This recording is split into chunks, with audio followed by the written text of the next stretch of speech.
So, good evening once more, and I want to thank you all for taking the time to be part of this program today.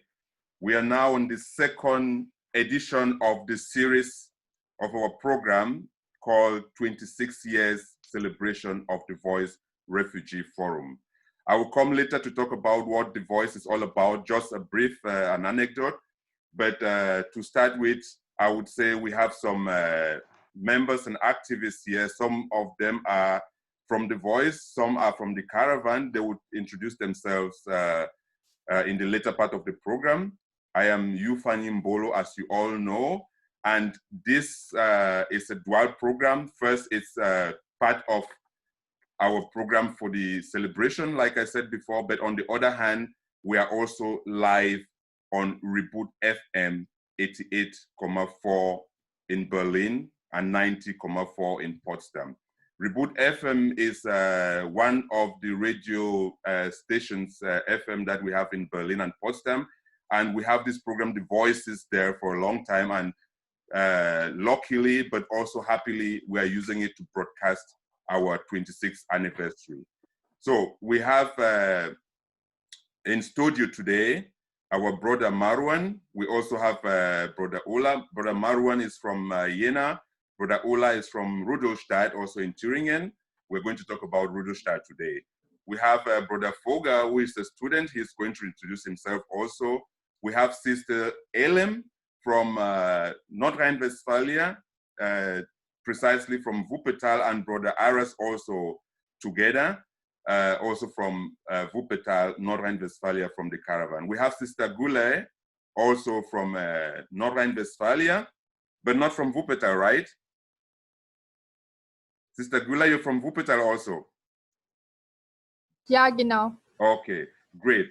And we have brother David, who is from Rudolstadt. Yeah, like I said, we have two people from Rudolstadt. And we have also brother Uri, who's been a coordinator of the VOICE for some time now. And he was in Thüringen before, but he would say more about where he is. But I guess he's in Munich, in Bayern. So we have all these guests now. We might also be expecting brother Hatef, who is from Berlin. And yeah, like I said, we're going to discuss about issues that we discussed in the first part of the program. The first part of the program we had last month, precisely, I think, on the 3rd of October, which was the Unification Day of East and West Germany. We talked a little bit about fear within the refugee and migrant communities. And this is part of the continuation which we're going to have now. What did we talk about fear last time? I will just give a brief note. We said the VOICE is 26 years old. We also said through these 26 years, we've had experiences in mobilizing, in resisting, but also in breaking different taboos within this society. One of the taboos that we've been breaking is isolation. We've been doing that since the beginning of our fight. The other taboo is about the culture of deportation, which we've been resisting, but also mobilizing others to resist. The other taboo is about building our own communities, which we've been doing the last time. So 26 years of the VOICE Refugee Forum. In the last time we shed light on fear, and we talked about the causes of fear, the effects and the repercussions of fear. This is what we're going to continue this time.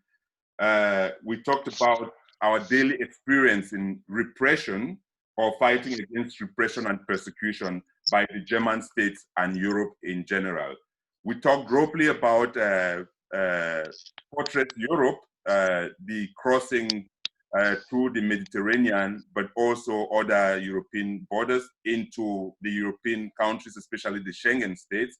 But most particularly because we live in this country, we talked about Germany, the fights, the pledges, and the wishes, if not the objectives of engagement of refugees and migrants in Germany.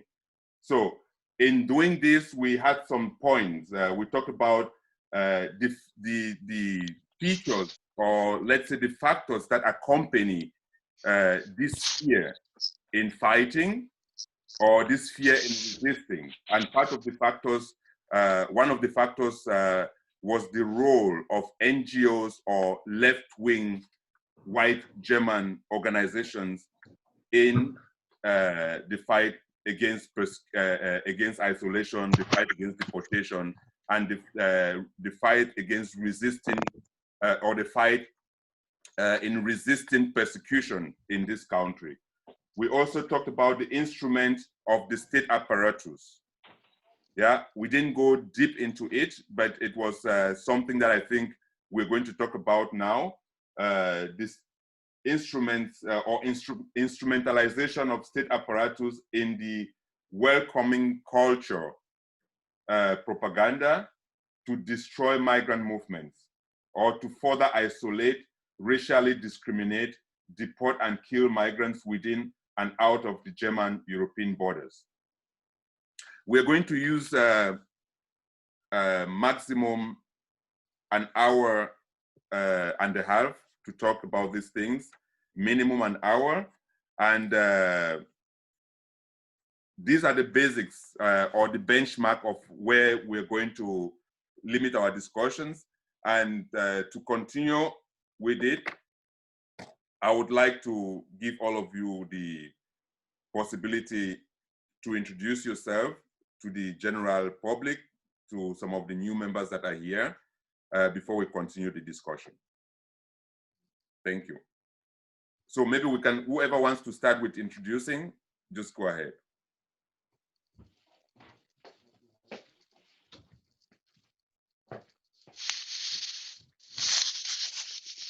Or if you want, I would start with you, Marwan, because you're the first on the screen.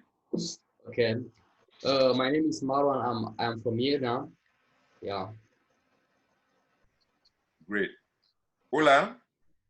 Okay. My name is Ola. I'm from Nigeria. I stay in Rudolstadt. Yeah. Okay. Foga. My name is Foga. I'm a Cameroonian student living in Berlin. Great. Aras and Ellen. Ja, ich bin die Eilem und aus Wuppertal. Und ich bin der Aras, geboren in Iran, seit 36 Jahren in Deutschland. Gülay. Ja, also ich bin Gülay aus Wuppertal. Ja. So, Uri. Ja, ich bin Uri Diallo. Ich komme aus Guinea. Ich habe mal in Jena gewohnt bis letzte Zeit. Jetzt seit 3 Monaten wohne ich in München, ja. Okay. David. Yeah, my name is David. I'm a Biafran. I reside in Rudolstadt. Okay, great.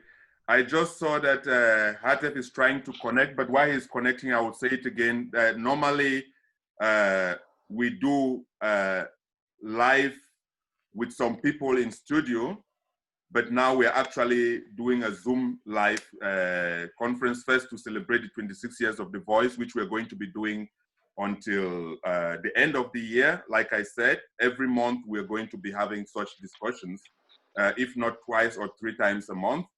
But also we are live on air and online Reboot FM, 88.4 Berlin and 90.7 in Potsdam. And we just had one of our guests online, Hatef. Maybe you can introduce yourself if you get to listen to us, or if you're hearing me. Hi, Mbolo. Hi, everybody. Hi. I'm Hatef, and I am the refugee activist from Berlin. I'm working with some different networks and organization at this time. Great. Nice to get you here. Last time you couldn't do it, but maybe you will talk more about why you couldn't take part last time, because actually this was the discussion that we had before. We thought it was necessary to do something like this. I'm happy that is the second edition of this series. And what I forgot to say also is that while on Reboot FM, this will be our 61st edition, which is a special edition. It's the second series of our celebrations. And I will go now deep into the discussion. Last time we talked about fear. And the reason why we talked about fear was that we realized that the movement in one way or the other is being weakened.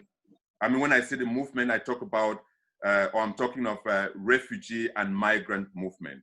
Yeah, this is part of the analysis that we've been doing. We realized that we have some new young people that were ready somehow to do something. They really want to do something, but somehow they cannot push, or they don't have the strong catalytic power to push on what they want to do, to achieve their objectives. And we've also seen that there are different forces that have overtaken the refugee and migrant movements in speaking for refugees and migrants, in thinking for refugees and migrants, and even acting for refugees and migrants.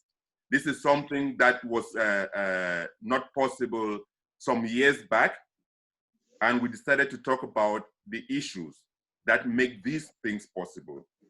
From our last discussion, close to the end, we went to very interesting points, which I would want to point out, because I think, like Marwan said, or Ara said it before. Ara said, we need to empower each other in order to overcome this fear. Yeah, Marwan said, in order to overcome, or in order to empower each other, we need to know and trust each other. Yeah, in order for empowerment to take place. And then Elem also said, we have to define what we want in our engagements now. Elem went further. Can you hear me? Good. Elem went further also. These were the last parts of the discussion we had, which actually were conclusive of the whole discussion. Yeah. So Elem also said we need to be honest when we are mobilizing. Yeah. So we need to lay the cards bare. We need to make those whom we are mobilizing understand where we are going. Yeah. So one of the examples that she gave was that we don't need to how did she put it? To create unexpected expectations. Yeah. And secondly, we don't need to make the people have false hopes in one way or the other, not making them through the process to become disappointed from what they thought we would give or what they thought they would get and did not get. Yeah, so these were certain points that were brought within the discussions last time. And if I could go further, we talked about our, I mean, that was Elem's point actually, that we realized that the state was using different instruments in isolating us. And especially in the situation now that we find ourselves, take the two networks which almost all of us are inside, the Caravan and the Voice. Since the time of the beginning of the Corona pandemic, we've not been able to really meet live, but also online. We've not been able to meet consecutively or continuously. And even this is being used to isolate us. We need to break the isolation. This is what Elem also said in the last time. Yeah. So these were all the points that were made at the end.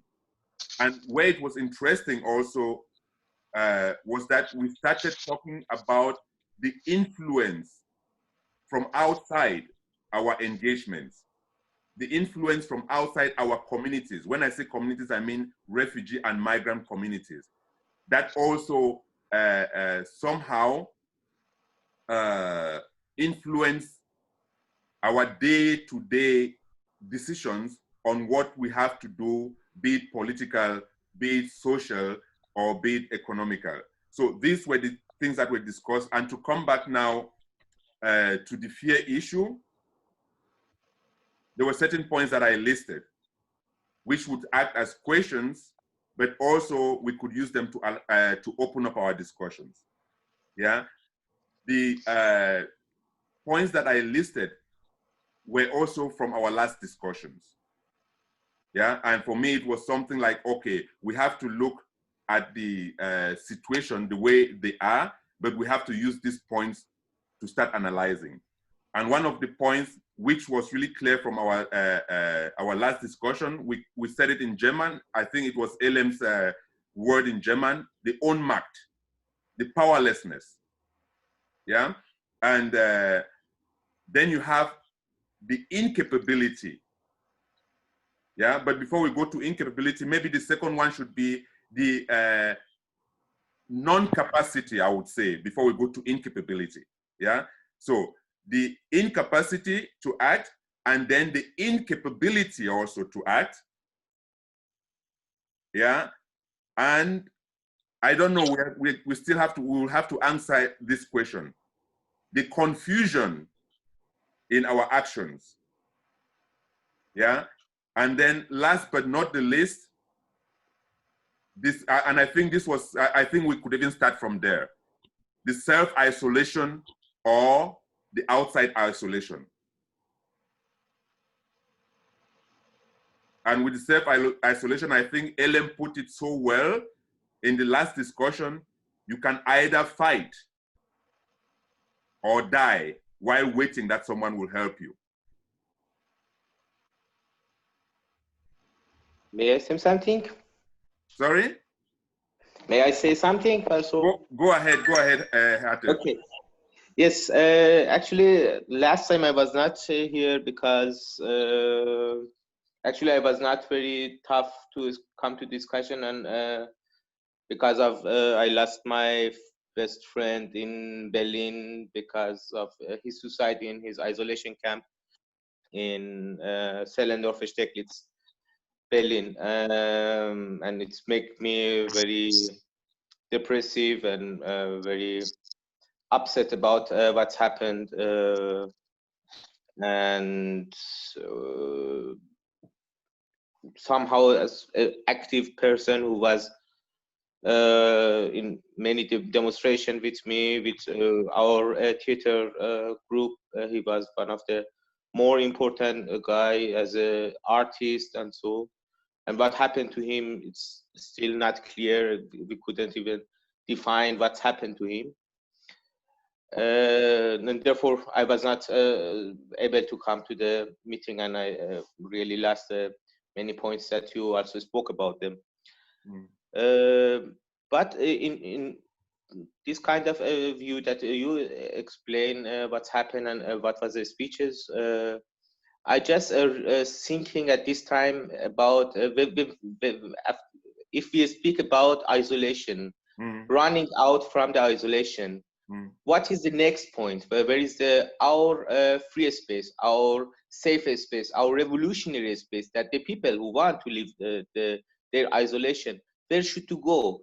This is a big question about what is our alternative room, our alternative space to give the empowerment to the refugees. This is also a big question when you, if you see the situation also not only about refugees, that is also a point that we have still not many self-organized spaces that really work on the empowerment of the refugees without to being an NGO or something like this. This is also a part of point that really we should focus on it. How the activists, how our fighters getting to be officer, or the people who are working just the office things, and they are not anymore the fighters, they are just some officers. And also the real important thing that I'm thinking, the first thing is how we can make a space as alternative space for our movement, and in second time, what is our communication? I think in this part of time, we should also think about how we recreate the new communication. the way of how we communicated with the people to coming out and the break the isolation. This is also the other point that maybe should be discussed and coming more deeper in discussions. This is two things that I think at first to say. Yeah. I'll wait for Aras to translate finish. Yeah, I think the point that you asked actually was the last point that I wanted to say. And I think it's a good thing, because what I wrote here was surviving and resisting. Yeah, how do we survive while resisting? Yeah, what are the alternative empowering spaces that we have? Yeah, how do we, and the answer at one point, we discussed it in the last meetings, but it's also part of the process of this discussion, but also part of the experience of the Caravan and the Voice, the building of communities. Yeah, we can expand on that. How have we been building our communities in the past? How did these communities support us in the past? How are these communities not supporting us at the present, or how could we make it better in this situation, in this period of pandemic?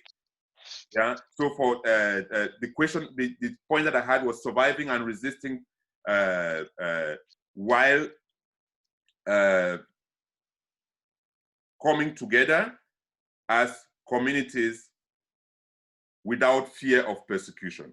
Yeah, that was the point that I made. But let's go now with these questions that you've asked, Hate, because I think they are also very important. Last time when we ended up with talking about isolation as a strategy, maybe Ellen could further continue, because she was the person that brought it, internal and external isolation.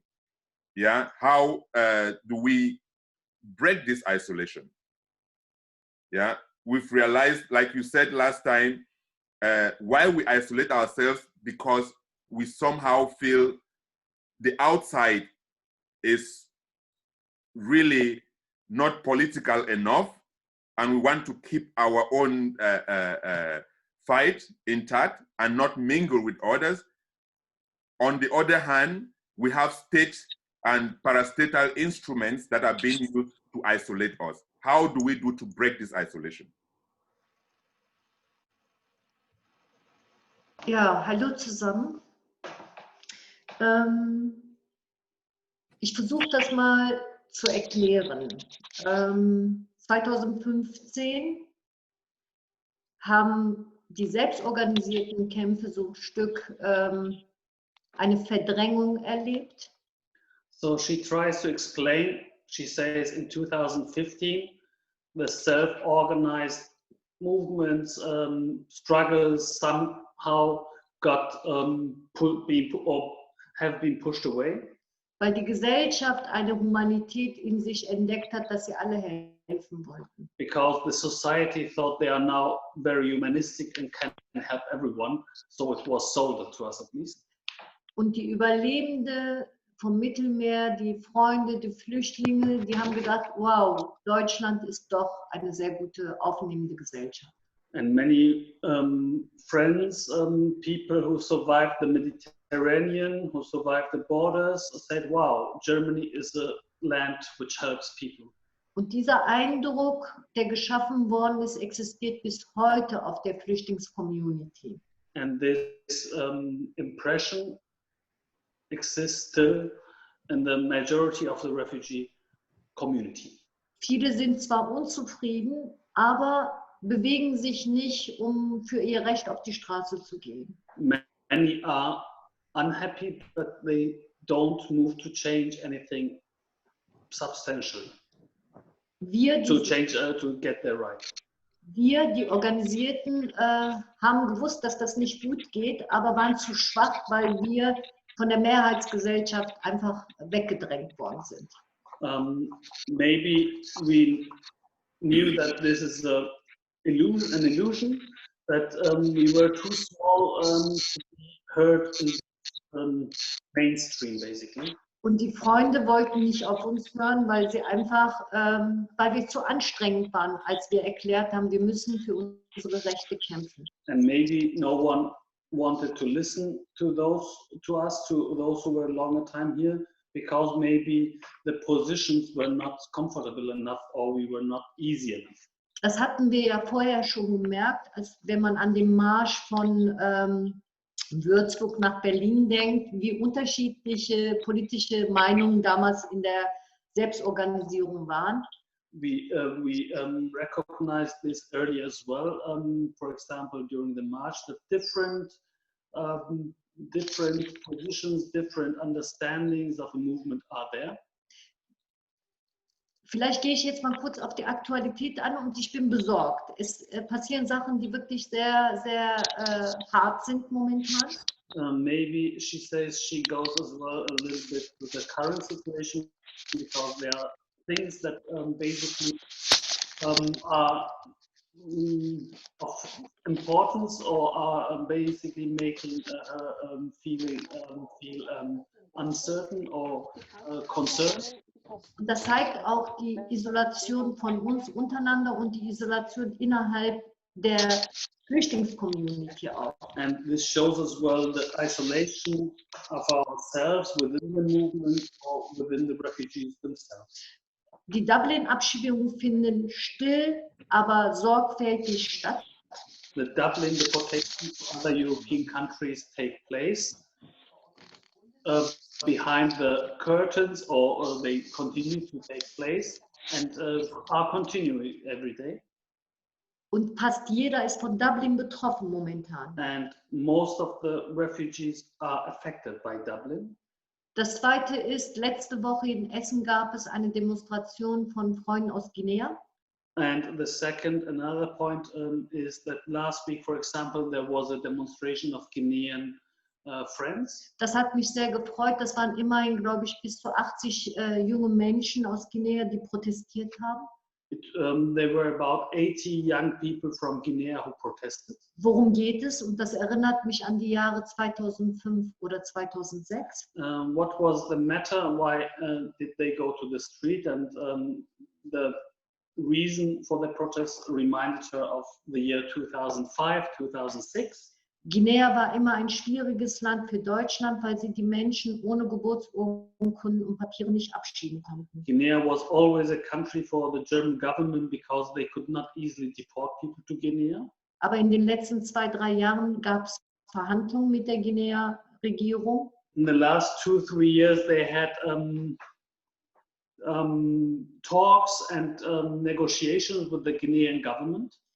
Und jetzt ist nicht eine Delegation, sondern die nennt sich eine Kommission, die in Essen in der zentralen Ausländerbehörde vertreten ist. And now they have not a delegation like they called it in 2006 and 2007. They call it commission now. Was in Essen in the Central Foreign Office, which is responsible for deportations in Northern Westphalia. Die guineische Regierung sagt, sie kennen das nicht, aber die sind da. The Guinean government or the representative here in Berlin, the Guinean embassy says, I don't know of this commission, but they are there and work with the German government. Und da geht es darum, dass die jungen Menschen, die keine Papiere vorlegen konnten bei der Botschaft und so weiter, dort nochmal durch diese Vertretung geprüft werden und somit zugleich der Abschiebung entgegenstehen. And this commission basically helps the German government to give those young people who could not be deported until now because they didn't have papers to basically arrange the deportation. Und nach der neuen Gesetzgebung ist es so, wenn die jungen Menschen nicht zu diesen Terminen, zu dieser komischen Kommission gehen, könnten sie in Haft genommen werden. And according to the current laws, if the young people do not go to the meetings or to these basically arrangements that is organized by the Foreign Office, then they could be arrested. So, das heißt, da passiert im Hintergrund was. Es sind bis zu 80 Jugendliche auf der Straße, aber die gesamte Informationskette funktioniert nicht, dass das unterstützt wird. So she says the situation is worse. Young people are protesting and are taking their own case onto the street to defend their rights, but the communication is not working. No one knows about these happenings and connections are not there. Auf der anderen Seite ist es sehr schön, dass wenigstens einige auf die Straße gegangen sind, aber wie können wir das organisieren jetzt? And it's very good that at least some people go to the street to defend their rights, but the question arises for her, how do we connect to each other to support each other? Und wir leben ja in einer Zeit, wo politisch auf der Straße über Rassismus gesprochen wird. Das wäre eigentlich die beste Form, die Aktion hier zu führen. And we are now on a time where racism on the street is discussed very broadly, and it would be very easy to basically mobilize people for these struggles. Aber wer auf der Straße fehlt, ist wirklich die selbstorganisierte Form, dass man sagt, hier wird uns das Recht auf Leben genommen. Entweder gehen wir ins Gefängnis und werden dann abgeschoben oder wir müssen bei dieser Kommission vorsprechen. Und das ist überhaupt nicht kommuniziert mit niemandem. And what she misses or what she thinks is the lack of the self-organizations on the street to basically lead this fight and to say basically, if you want to deport us, then do it, but we will fight. And if we are in prison, then it's like this. But what is the alternative is the question. Und ich bin sehr besorgt, weil die größte Gruppe von jungen Freunden hier in Deutschland momentan wirklich Guinea ist. Und jetzt ist die Frage, wie durchbrechen wir unsere eigene Isolation und wie motivieren wir die Freunde, die in den Lagern sind, die in Flüchtlingsheimen sind und so weiter, dass sie ihre Isolation und ihre Angst brechen und zum Vorschein kommen, dass man gemeinsam was aufbaut. So she says, and if you look, the young Guinean people form a big part of the refugee community. And the question is, how do we break our own isolation, the communities, to connect with these young people and mobilize and to defend us? Auf der anderen Seite ist die große Community der nigerianischen Freunde, die von Abschiebungen nach Italien betroffen sind. And the other big part of the community are the Nigerians who are affected or threatened by deportations to Italy. Da ist die große Gruppe der Pakistanis, die von Abschiebungen in ihre Heimatländer betroffen Or the sind. Pakistanis who are free for deportation to Pakistan. Und wenn ich diese Diskussion mir anhöre, komme ich wieder zu den Sätzen von Osaren. Was ist mit dem Rassismus unter uns, dass wir nicht zusammenkommen und uns zusammenbringen können? And when she looks at the current situations, she asks herself, what about the racism between ourselves, that we from the different communities, like she mentioned, Guinean, Nigerians, Pakistanis or others, are not able to come together and organize our common struggle. Und ich glaube, es ist eine sehr wichtige Diskussion zu führen. Glaube ich wirklich daran, dass Deutschland Menschenrechte im Blick hat? Glaube ich wirklich, dass ich ein Recht auf Leben in diesem Land habe? Oder muss ich wirklich dafür kämpfen, dass sie begreifen, dass wir da sind und dass wir nicht weggehen werden? Das ist die Frage. So, and she's saying to lead this fight or to go through this struggle, everyone has to answer a question for himself. Do I believe that Germany gives me my rights, yes or no? Do I believe in the human face of this government? Or do I think that I have to lead the struggle to defend my right of surviving, basically? Und das Letzte, es hat keinen Sinn, dass ich sage, die Mehrheitsdenkweise, ich bleibe lieber still, dann falle ich nicht auf, dann verlängern sie meine Duldung 3 Monate, dann finde ich eine Arbeit, dann kann ich bleiben. Das führt nicht weiter. Das ist eine Politik, die die Abschiebung jetzt schon vorbereitet in der nächsten Zeit. Das muss klar werden. And she says we have to make clear that the acceptance of being silent and hide oneself doesn't help to defend one's right or to survive. She thinks that it's her impression that most people think, when I don't show myself, when I hide, I'm not seen, I could survive. But she thinks that later or soon, then something comes, deportation or whatever, and you are seen. So you cannot hide yourself, but you can defend maybe yourself. Oh, okay. Ich wollte mal Ellen eine Frage stellen über Guinea.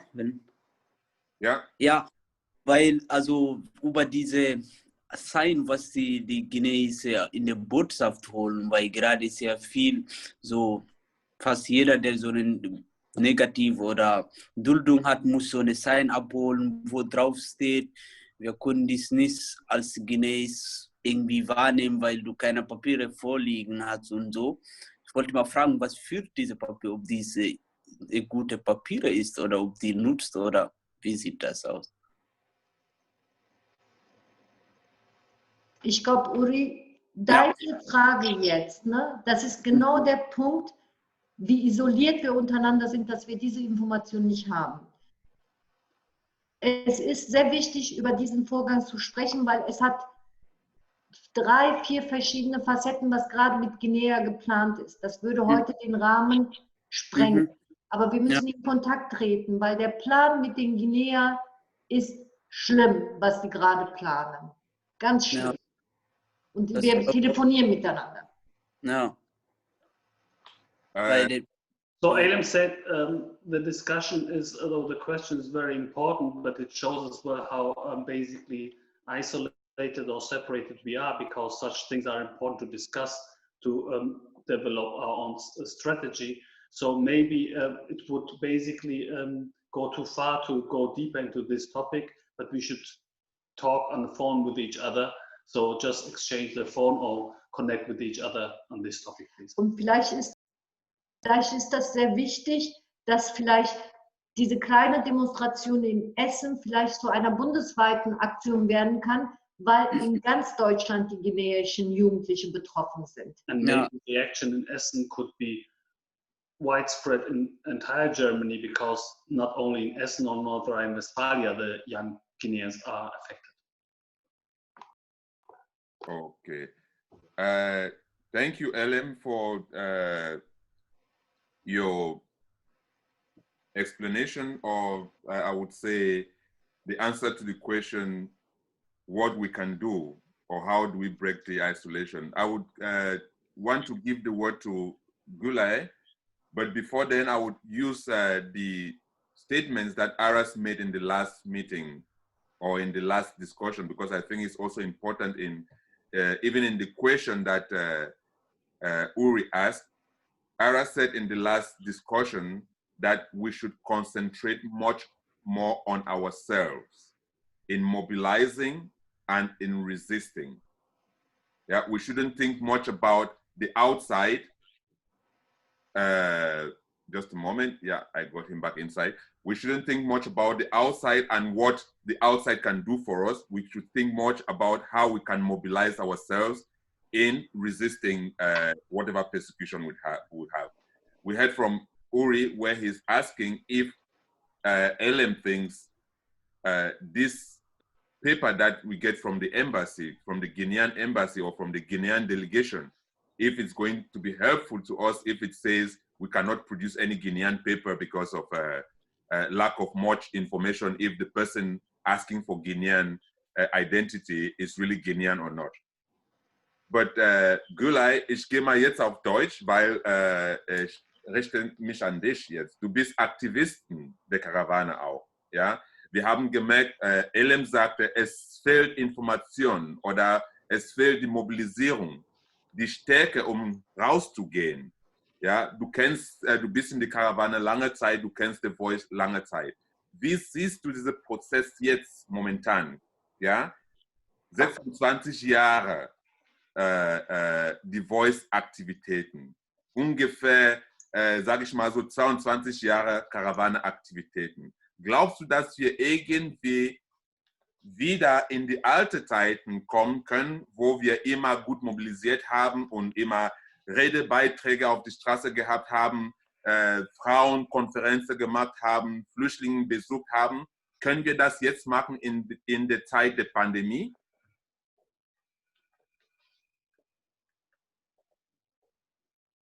Ja, also kann ich so auch sagen, seit einer Woche bin ich auch in Isolation, sozusagen. Ich war nur zu Hause Und ich denke an andere Menschen und also generell unsere Vernetzung und so weiter.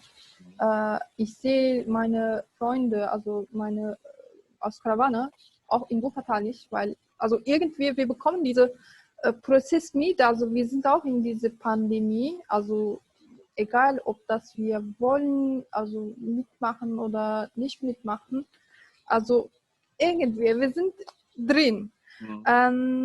Also ich weiß nicht, ob wir wie vorher also solche Veranstaltungen organisieren können, ob wir die Menschen mobilisieren können.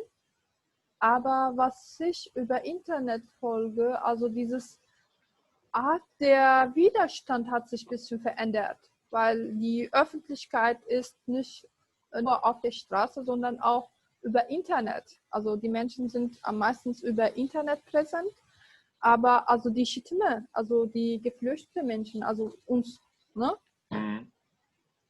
Auch nicht in solche Plattformen auch nicht so stark, weil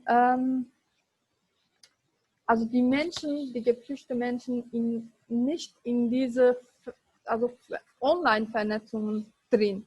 Also zum Beispiel aus meiner Seite vielleicht kennt sehr wenige Menschen heute dieses Programm, weil Informationen fehlen noch.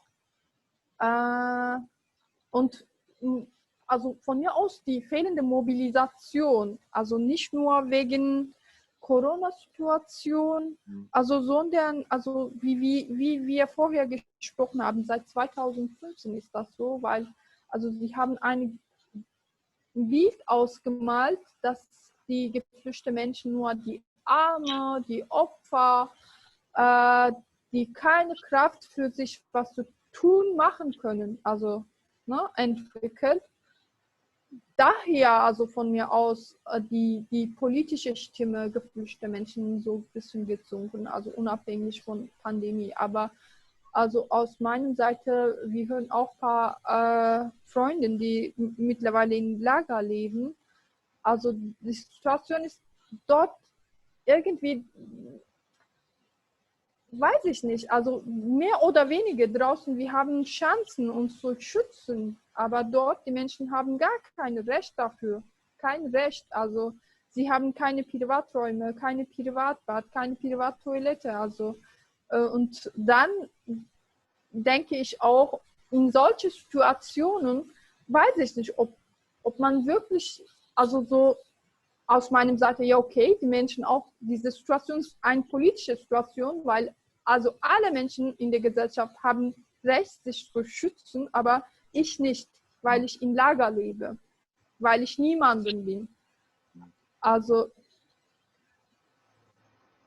ja, ich bin so ein bisschen pessimistisch, aber ich denke immer, die Menschen haben eine Grenze, also die werden irgendwann auch sagen, es reicht, wir wollen das nicht mitmachen.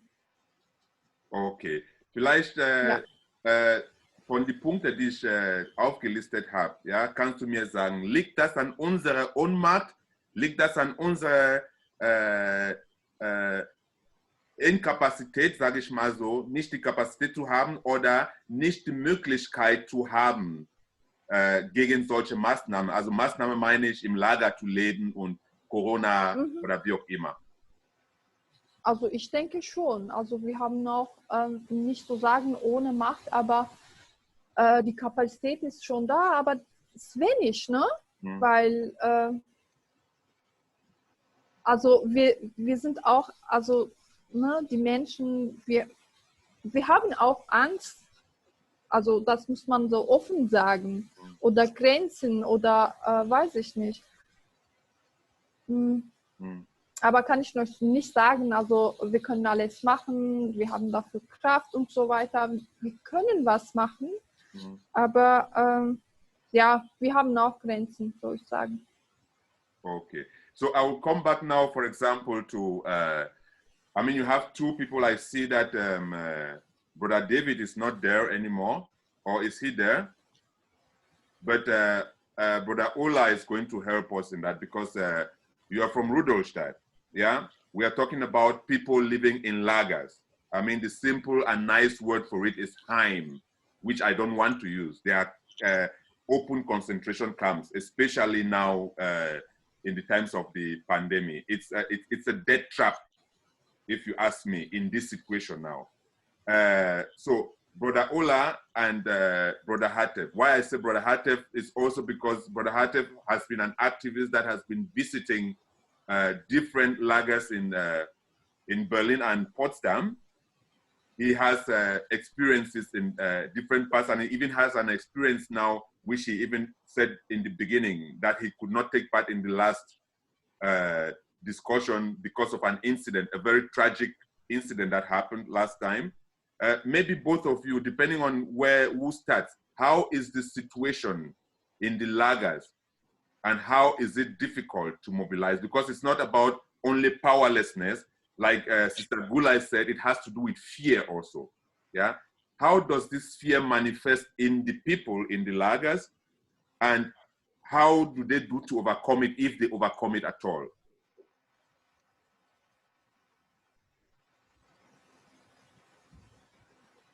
I mean, from both of you, whoever wants to start can start. Ola wanted to speak, but his microphone is off. To activate. Ola, your microphone.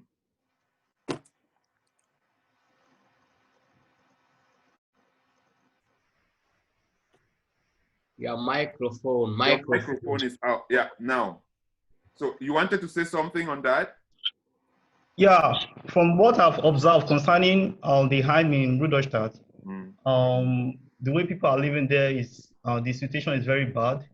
To the point that there are couples that are living in just only one room, and based on the situation, the coronavirus that is going on around the world is very risky for such people.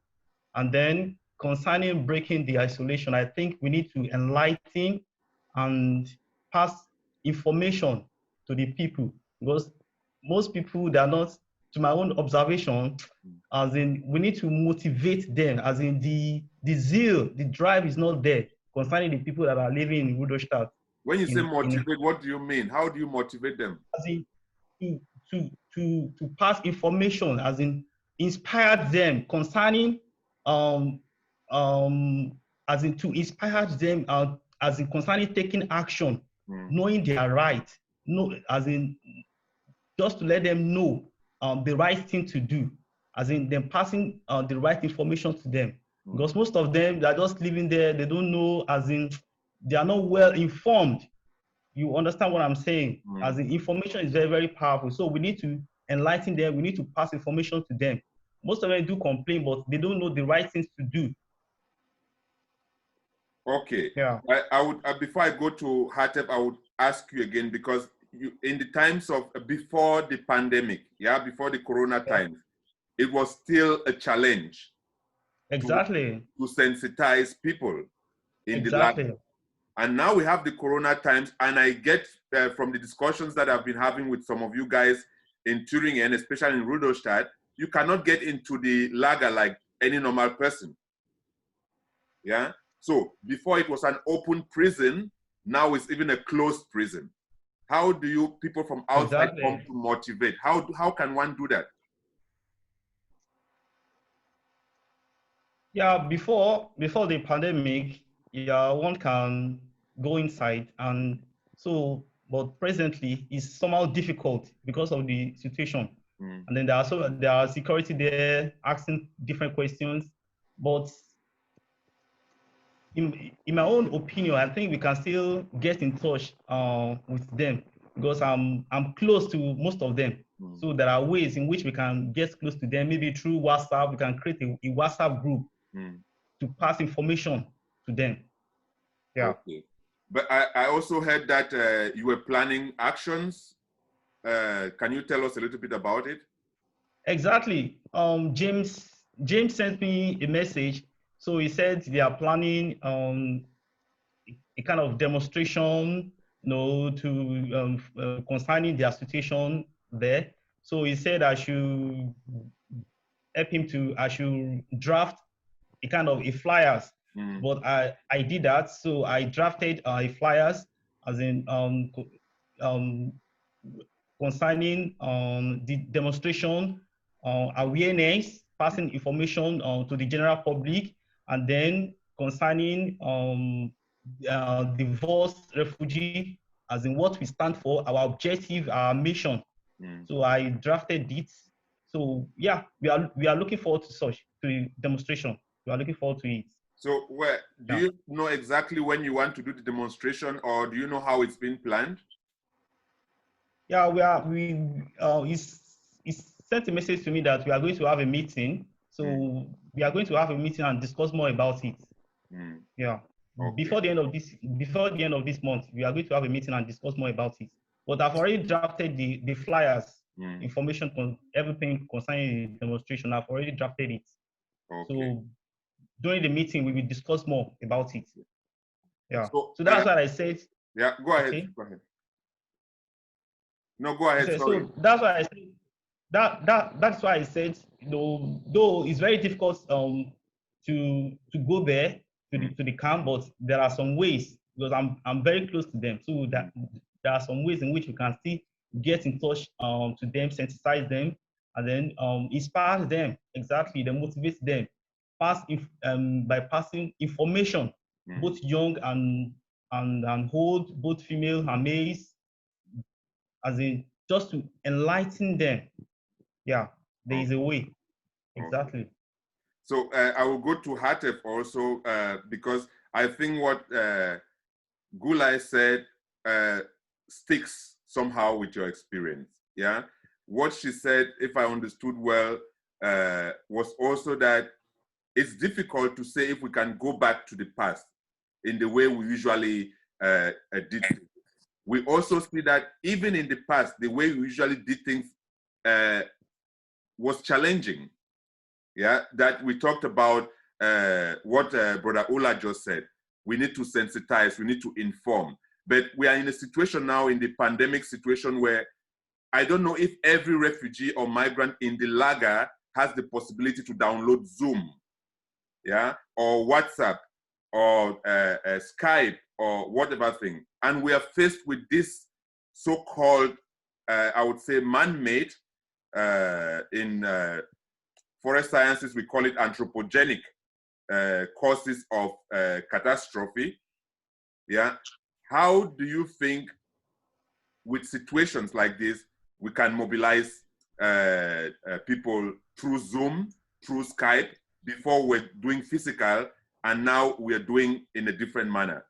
Then come to the part where we lost people in the hind or lagers. People die either by frustration or naturally, or committing suicide or whatever, and we cannot even immediately do something. Yeah, what are the challenges, Hatef, and how do you think we can break these challenges? Also, actually, Gulai was a little bit pessimistic about the situation. Somehow understanding the situation is very clear. But from my side, I had an optimistic example about what happened in last weeks. Actually, after we lost Aref, our friend, there was it came and something happened at this situation. Because of even his boreal, we have get somehow some training of the self-organization about the boreal, about how we could reach the people together, and it was the most important thing that we had to reach this kind of self-organization was existence of the stuffs, existing of the materials.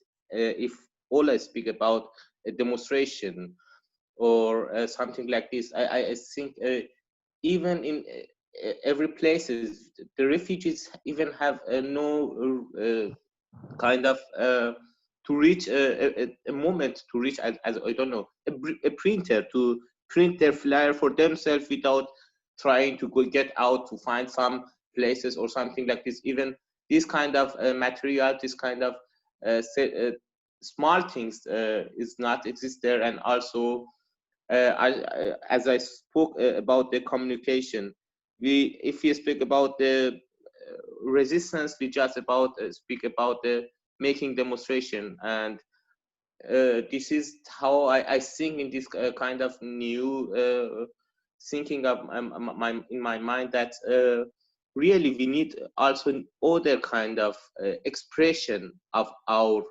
resistance, expression of our what we are really demanding, especially going to the artworks, what we have not really could reach, to say every people is an artist, and how we can reach all kind of the art that the people can do, and bring them this kind of opportunity, this kind of motivation to express themselves with other things. We're just going to speak in the words, how we can get out from the words and come in art, aesthetic expression of the art, that everyone can do it. This is also some stuff that we should also think in future. After the burial of the RF, we have the opportunity to go in a self-organization space in Moabit. Its name's Neue Nachbarschaft Moabit. Even we didn't have this kind of place that give us without any questioning space to speak. We couldn't not reach something like this, because after his burial, we had this opportunity to sitting together with other friends of the RF from different camps in Berlin. And after the end of the day, it come out, we want to organize ourselves. And after that, the people now, they are trying to make a new network of the Iran Afghan refugees in Berlin, to really at first speak about their problems, to reach out for what is our problem and what we can do with this kind of problem, especially maybe they have not the other problems like deportation. And we should speak about the Iranian, that they have still not the deportation issue, but about the Afghan people, it's somehow different. And also the Berlin is somehow kind of different in oppression. The oppression is really more intern than the naked violation of the people in other places. And also speaking about the Zoom, I think it's just a privilege. The privileged people even have this kind of communication tools, how we can give this kind of privilege, share this privilege. It's also the other question.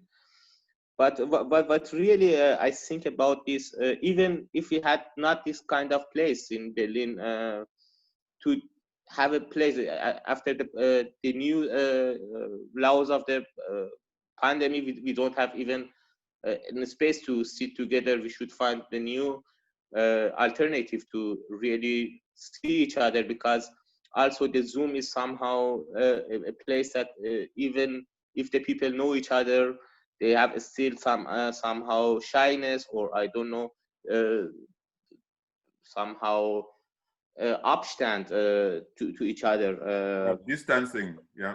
Distancing to each other, and really it needs more training to come together, and it needs really not only being in a Zoom or in an online platform. And also, if we speak, I remember last year as I was with Osaren in Gotha and some other places, we did see the refugees in a refugee camp. They don't even know each other as a name. They don't say hello together. This is also the other problem. Even the refugees in a refugee camp cannot, they are too much in isolation that they cannot even communicate together. This kind of isolation should be also be concerned, and also how we can find the places to really people can get out from the their camps and try to really communicate out of the pressure of the isolation that exists in refugee camps. And this is also the question how we can find this kind of opportunities for the people who want to do something, who have something to do, and they have not this kind of opportunity. We have not any solidarity from the lefty house projects, because even if the people going there, there is still the stuff of racism still is there. They they are not any sensibilized about what they're doing, what about communication to other people. This is also the other problem. But this is also the questioning how we should find a place out of the refugee camps, that we say, okay, this is your place, you can go there and communicate, get out of your isolation at first. What happened, as example, in Aref's camps, before his suicide, the people have not the visit allowance and permission. And after that, we could get in this space, and we could try to speak with the other people. This is something that happened, but it's not, it cannot happen that every refugee who gets suicide and then the people can come in. But this is also the strategies that we should think about this, how we can make the spaces that the people can get their place and they start self-organized in a real physical space that even we have in a pandemic, but we should also think about the future, how we can organize ourselves to make strategies that the people can really occupy the spaces that belong them, the empty spaces that belong to the refugees, and we couldn't even reach this kind of spaces to give them the opportunity to express themselves in different ways. It's not only the words that we are going and speak about the isolation. If we speak about the isolation, every one of us have an image from the isolation, but how we can create a collective meaning of this isolation, how we can make it clear to the people in which level of your life isolation make frustration against your life, how we should fight against this death energy that is hidden in isolation. This is somehow that we need the kind of also new communication, new expression of what is really going on to at least express them in a new way. This is also the thing that we need also in our movement, to really criticize our behinds. If the words are really works enough, or we need more something that the people can touch it, can face it in a reality of their life. Okay, so where will you put it in these points that I listed before? I asked also Gulay, but I'll ask you too. Do you think we are powerless? Do you think we are incapable? Do you think we are incapacitated? Do you think we are confused? What do you think? We are the people who take the people take materials from us, and we are not in victims, but we are oppressed. This is what I can say. As oppressed, we should at least understand us. Okay, we are not a victim who cannot do anything, but we are oppressed, and how we can find our oppression in all over kind of our level of lives. We should try to find out. Okay, so we are not powerless and we are not incapable. Okay, so I would go because from what you've said, it puts us in a positive note.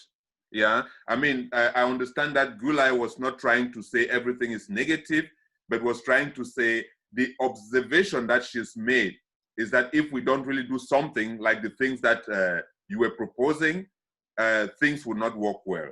Yeah, we have two people. One is very new in the voice. The other one has been for some time.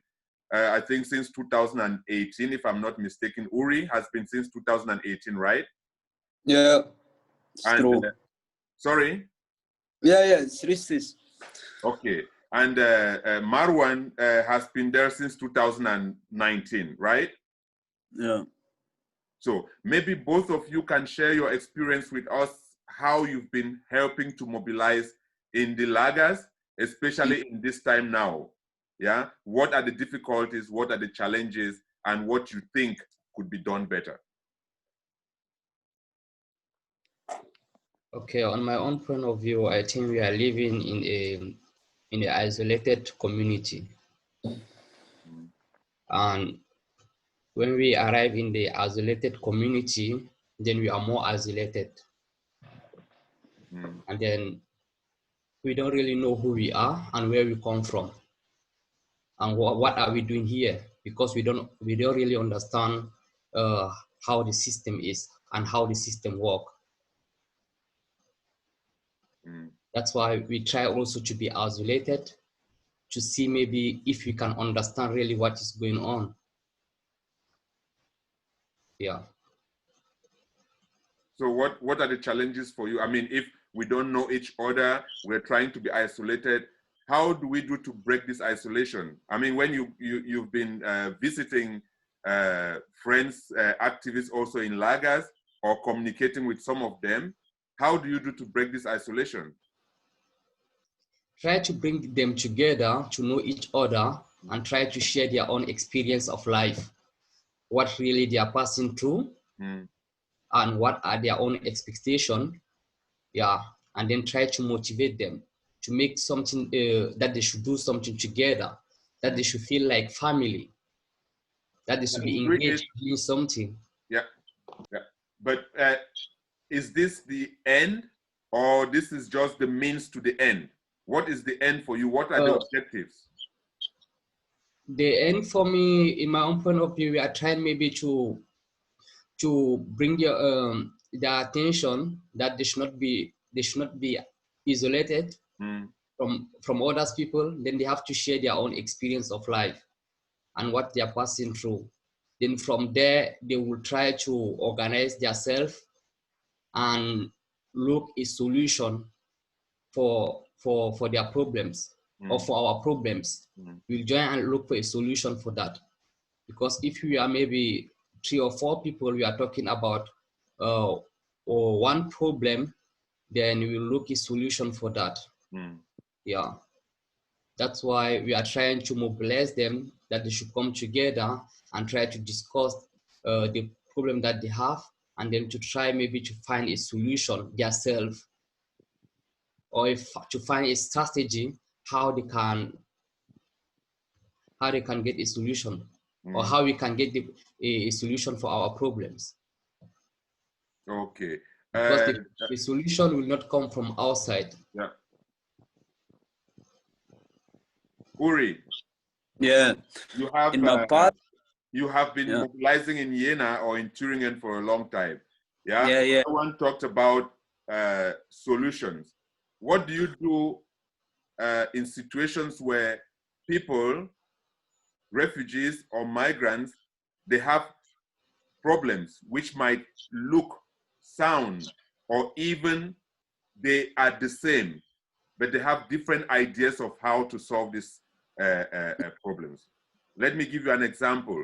If, for example, in the times of the pandemic, nobody is being let inside the lager, and some people say, no, we should demonstrate from the lager and open the doors. Others say, no, we should write a petition. Others say, no, we should go meet our German, our white German supporters to help us. Yeah, these are 3 different perspectives of solving this same crisis or problem. Through your experience in mobilization, how do you compromise them? Like for me, what I can say, there is like 2 parts in the mobilization. most difficult things that we had is the first part, like some people was coming for private cases, like they have their own problem, like they need a lawyer or they have something difficult, they get negative from the BAMF, and they are coming. And like for that was very difficult to work on one cases, because the work what we want to do is not like working only in one case. It's like trying to change something big, like what can help all of us in generally.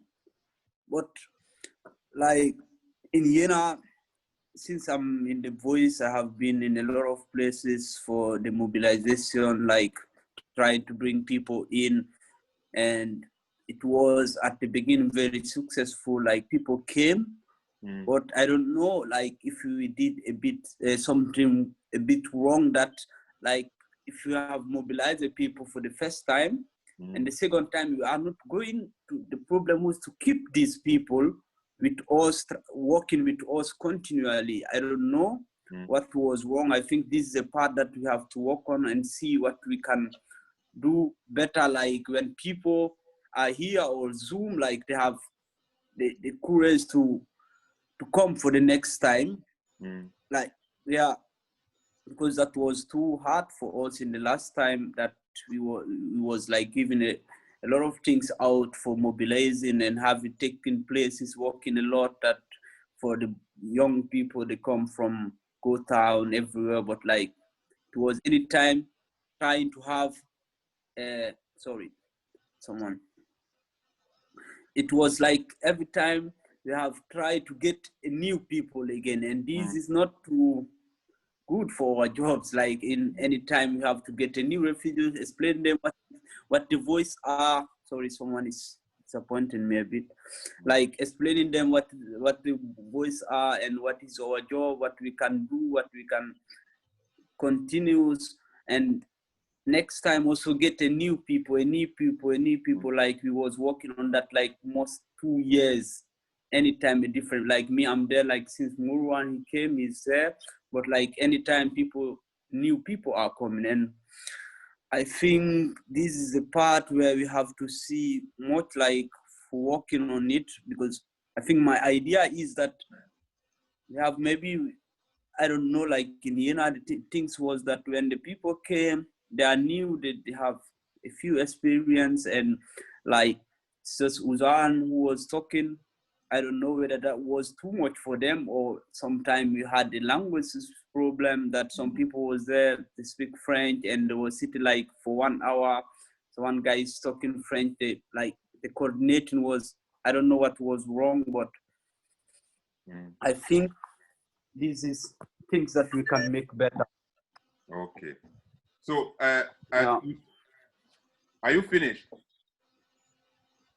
Actually, someone is in my door down. That's why I was. Okay. Yeah, but I'm finished for the first time. Yeah. Okay. I will come to Aras now. Actually, yeah, I wanted to come to you because I think time is becoming a constraint to us now. And I would like to give you the possibility to say something, but I would like to guide you in a way. Yeah. Maybe no. Later you can. Please let me just. Okay, go ahead. I will still come back and ask you my own question. I have just one point which was very important for me when I listened to the contributions of the friends today. Again, I come back to ourselves, and there are 2 points that I want to discuss. Ich sage es auch auf Deutsch gleichzeitig, damit die Freundinnen, die kein Englisch sprechen, auch sofort. Bei den Beiträgen von den Freunden und Freundinnen habe ich heute 2 Punkte gehabt, die mir sehr wichtig erscheinen. Eine war sogar eine neue Erkenntnis, würde ich sagen, die vielleicht in der Diskussion auch gereift ist. Das eine ist, warum brauchen wir immer einen Katastrophenfall, um wach zu werden? Hartef hat von seinem Freund gesprochen. Wir kennen die Familie von Domenico Maggio, wir kennen Polizeibrutalität, die in Ellwangen stattfand oder in Remscheid. Es braucht immer einen Katastrophenfall in einer Katastrophe, damit wir aufwachen. Wir gewöhnen uns zu sehr an die Katastrophe und das Elend.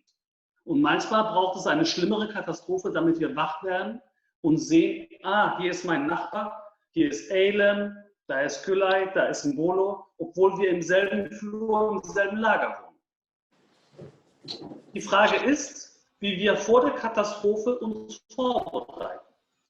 Das ist das Erste. So in English, I think one thing which was manifesting itself today for me was we always need a catastrophe within the misery where we are to wake up. Hatef was explaining about Aref, his friend who died in the lager. But Aref is not the only one. I think when we look back, there are many examples of these things, be it the family of Domenico Maggio, be it police attacks in Ellwangen, Remscheid, or even when we think about the big march from Würzburg to Berlin. The original point was Mohammad Rafsepa's death, suicide.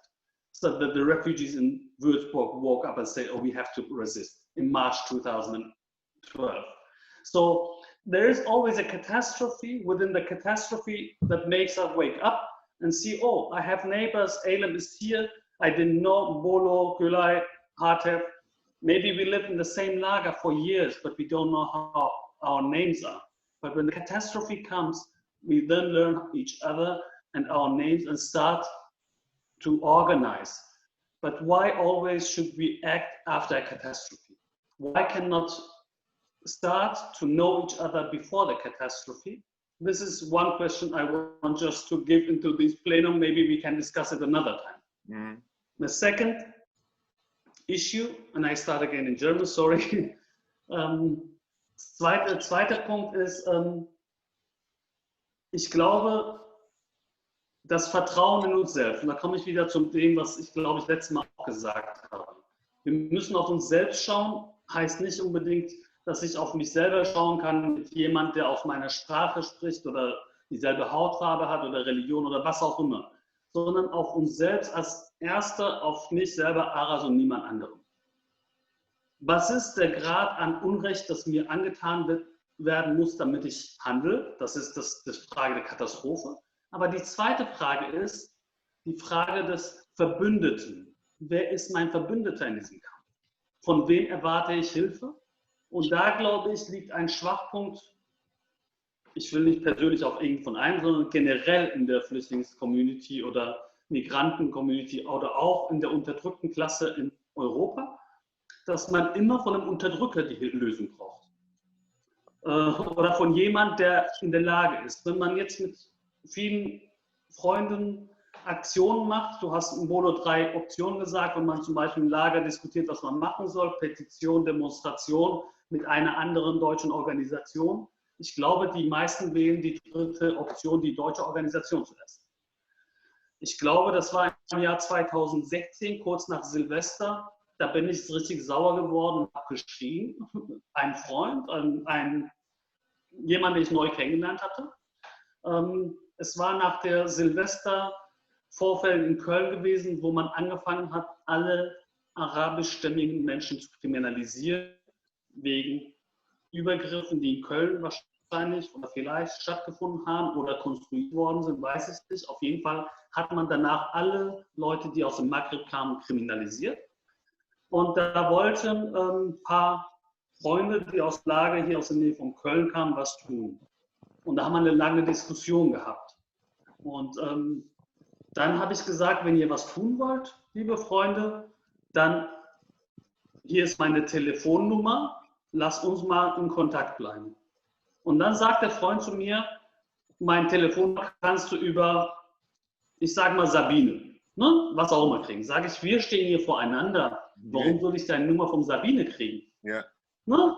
Und da siehst du, und das ist häufig der Fall. Manchmal stehen da Leute, auch aus Iran, aus was weiß ich welche Länder, egal was für ein Land. Ne? Und man redet miteinander, aber sobald eine Organisation kommt, die aus Deutschland ist, eine NGO ist, erwartet man die bessere Lösung, schnellere Lösung und lässt die eigenen Freunde liegen. Nur meine Verbündete sind meine Nachbarn in erster Linie. die mit mir im Lager in gleicher Situation sind. Und meine Verbündeten sind die, die mich verstehen. Und da, wenn wir das nicht glauben oder akzeptieren oder nicht überzeugt sind davon, dann haben wir schon verloren, glaube ich.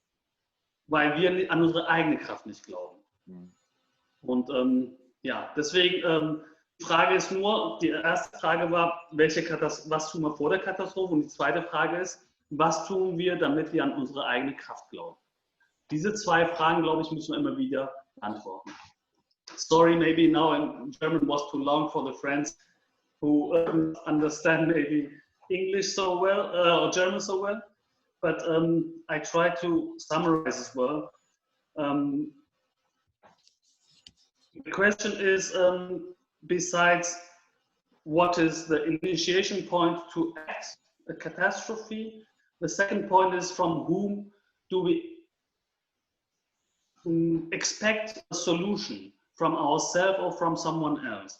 And from ourselves, I don't just only mean the community who speaks Farsi or Igbo or Biafra or whatever, or maybe who has the same color or the same religion, but from people who are in the same situation, maybe refugees in one lager family, maybe. But before doing that, I think the expectation must come from ourselves. From who do we expect the solution? If we are not convinced that we are part of the solution, we have already lost.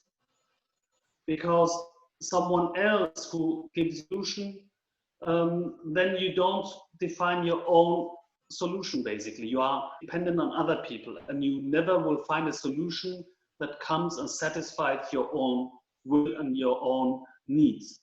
And Bolo asked, I think it was Uri, how do they organize in the lagers in Thüringen? And I said, if, for example, there is an option, we write a petition, we organize a demonstration, or we go to another organization, maybe a NGO, German NGO or whatever.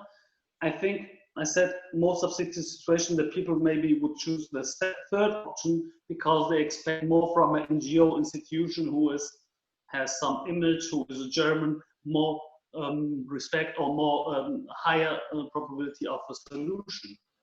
It can happen as well when people, refugees meet and discuss, and suddenly they try to, someone else comes maybe who's German and maybe looks typical European, say, oh, I go to them and leave the friends behind because they think this person might solution because he's from the society, he's German, he's white. Maybe this is part of the colonial history and as well, that we in our own country, we have not seen that our own people have given us solutions. Someone who is coming from outside. Maybe we from, or maybe some people as well here from Western part of Asia are always hoping for someone from outside to come and give a solution to our wars. But if we don't understand that they are the reason why we don't see each other, why we see each other as enemies, then we are lost again. So I think beside the question, what catastrophe do we need to act? The question is important as well, who are our combatants, friends, brothers, sisters with us in a fight?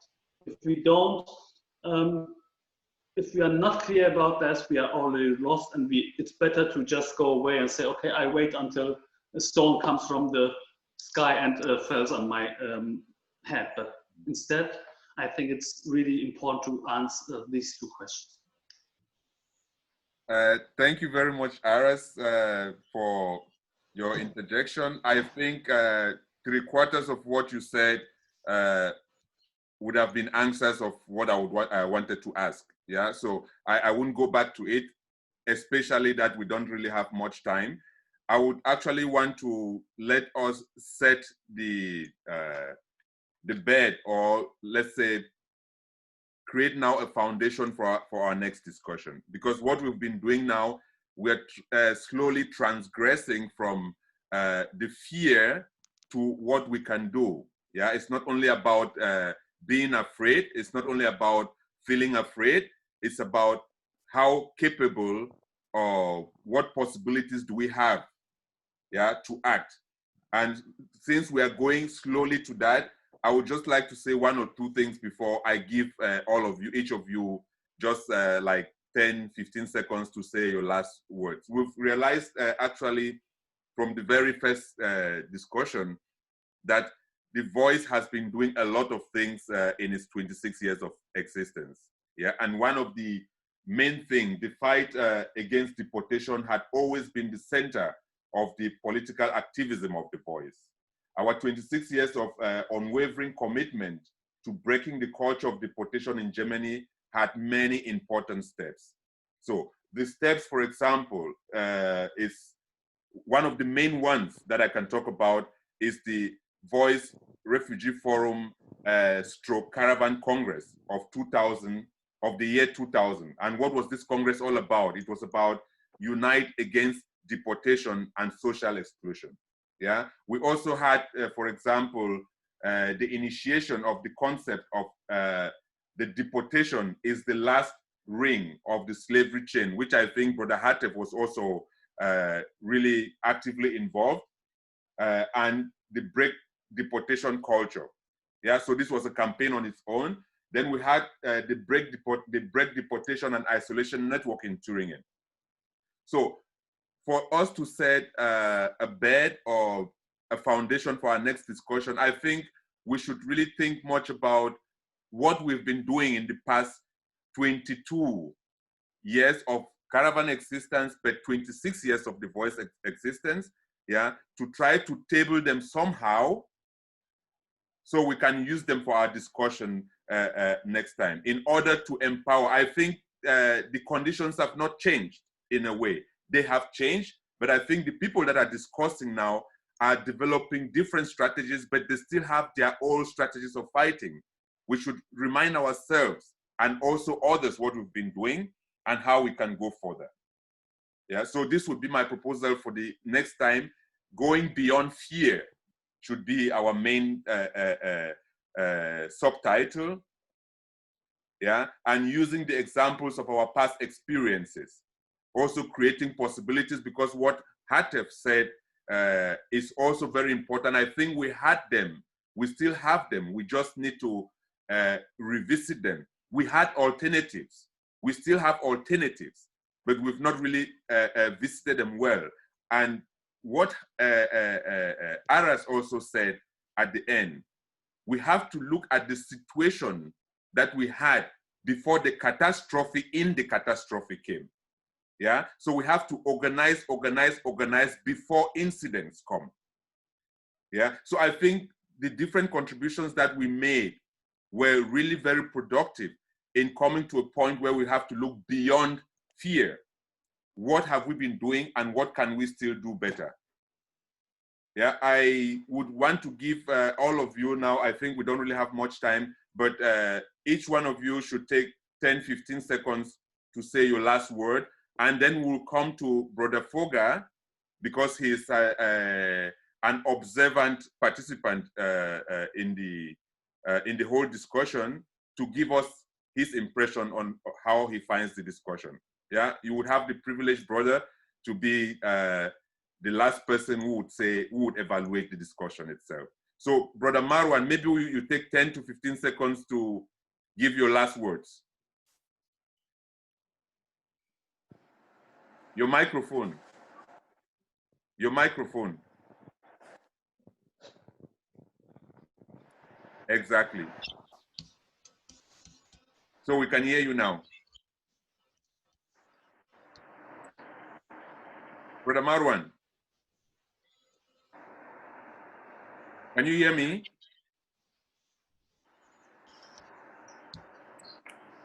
Marwan, can you hear me? Okay, his screen is frozen. I will go to Brother Ola. Can you hear me, Brother Ola? I can hear you. Okay, just take Hello? 10 to 15 seconds to give your last words. Okay, there is no way a group or a team of people can achieve a particular goal without unity. So we need to unite ourselves. Yeah, we need to self-sabotage among ourselves. Like, for example, what Atem said, he said, why is it that some people in Heim, they don't know their neighbors, they don't know one another, but after catastrophe, after problems, that is when they will not come together. That must be stopped. So we need to unite. That is one of the ways or instruments in which a goal can be achieved. Thank you. Okay.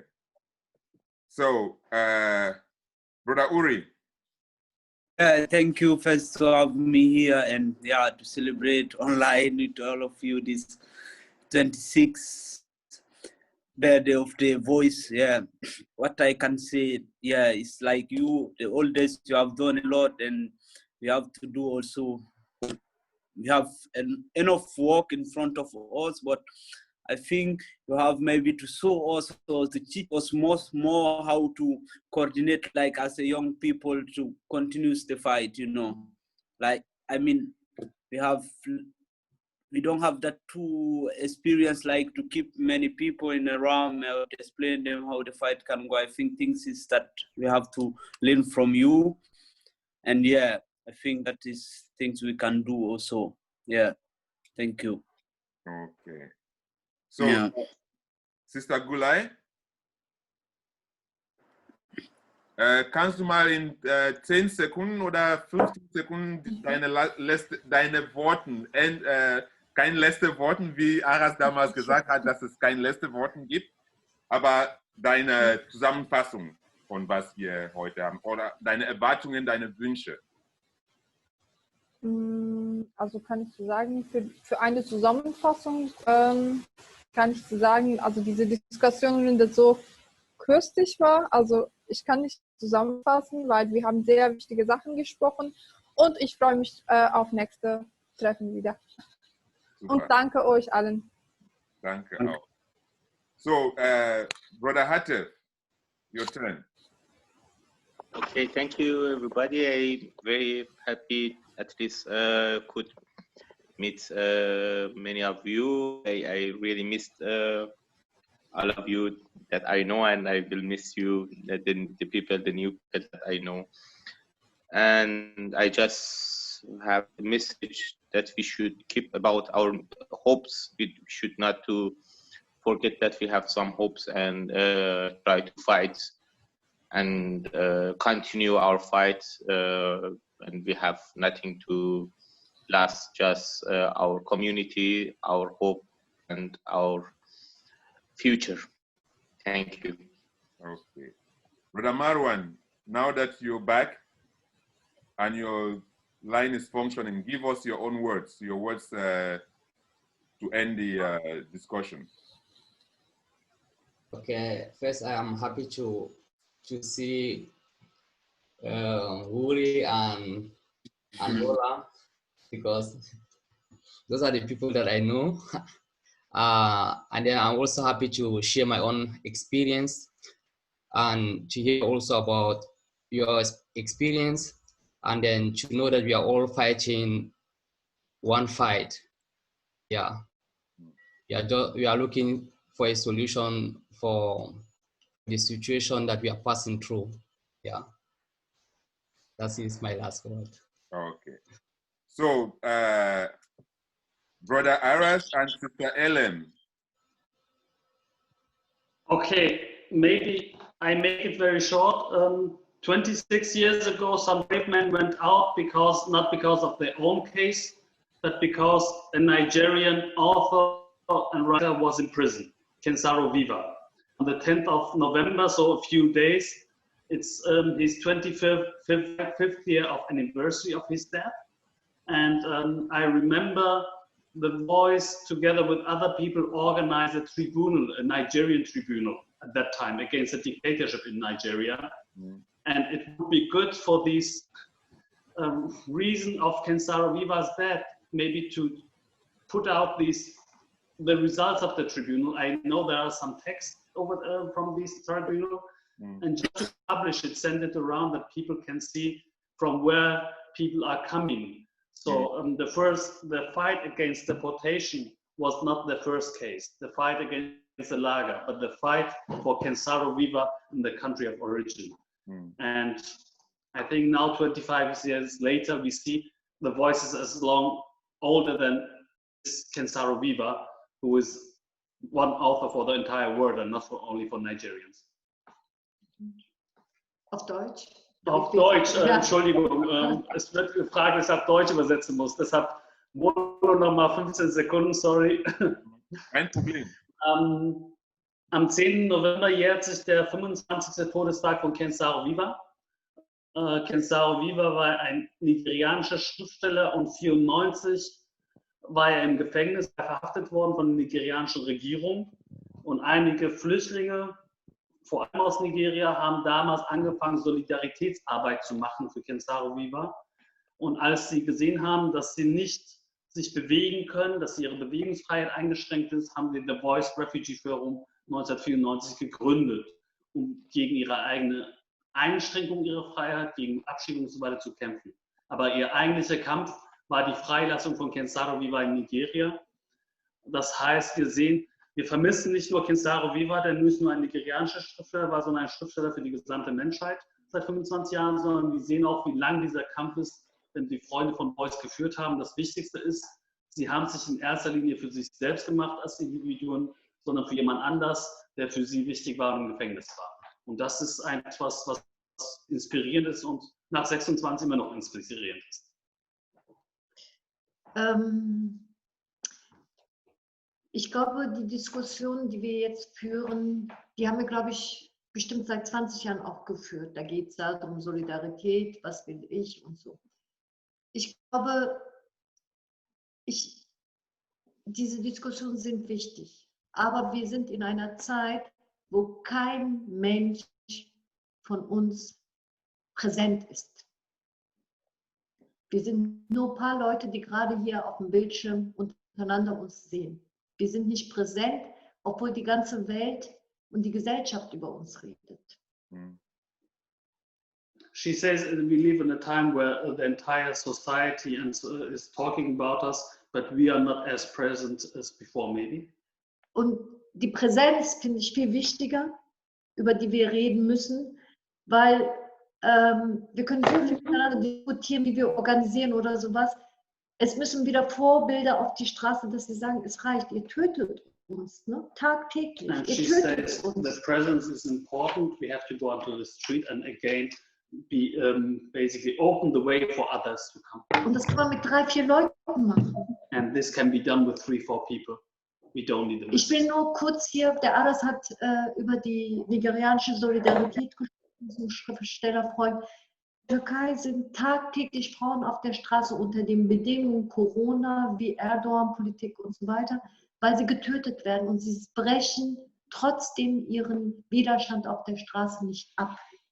And as an example, Aras talked about Nigeria, and she's talking about women in Turkey that are, although there's Corona, although there's the hard dictatorship and Erdogan's government, they are on the street because they are being killed and they protest and they are present on the street. Wir müssen echt selber aufhören zu warten, wer kommt mit einer guten Idee, wie wir uns organisieren können, damit wir für uns kämpfen. Das fängt bei jedem von uns selber an. We don't need to wait for others to come and tell us there is something to go out. It starts with ourselves to do something. Ich kann nur eins sagen, ich halte das echt nicht mehr aus. Ich kriege tagtäglich mit, nicht nur Abschiebungen, wie sie Namen von uns verändern, wie sie uns tagtäglich vorschreiben, wie wir zu leben haben, wie wir sein müssen. Was soll denn noch passieren? Ich glaube, wir müssen wirklich wieder auf die Straße, egal wie. Zu 3, zu 5, zu 10. Die Planung kommt danach. So hat die Karawane und The Voice immer gekämpft. Flexibel und sofort spontan. She says she cannot bear the situation anymore, how they change our names, how they define our space, how they define everything. So we have to define our own space. We have to go to the streets and maybe talk later or do something later. It doesn't matter if we are 3 or 4 people. This is how the Caravan and Voice started.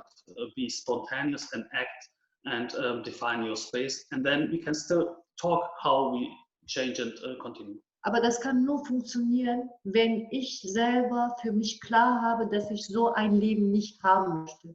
Ich bin kein Sklave der Kolonialherren. Ich bin kein Ausgebeuteter dieser Gesellschaft, der mich lahmgelegt hat, sondern ich bin voller Hass. Ich will dieses System nicht mehr. Ich will meine Würde als Mensch. Wenn man das spürt, dann wird es passieren. But the first thing is to start from oneself. So if I accept or if I believe that I'm not a slave of a colonial master, if I'm not someone who needs to, who wants to be exploited, if I want to survive and define my own space, then I go onto the street and do it. Das war zu lang, sorry. Sorry was too long, she says. That was a perfect closure. I will give the word to Brother Foga, 10 to 15 seconds.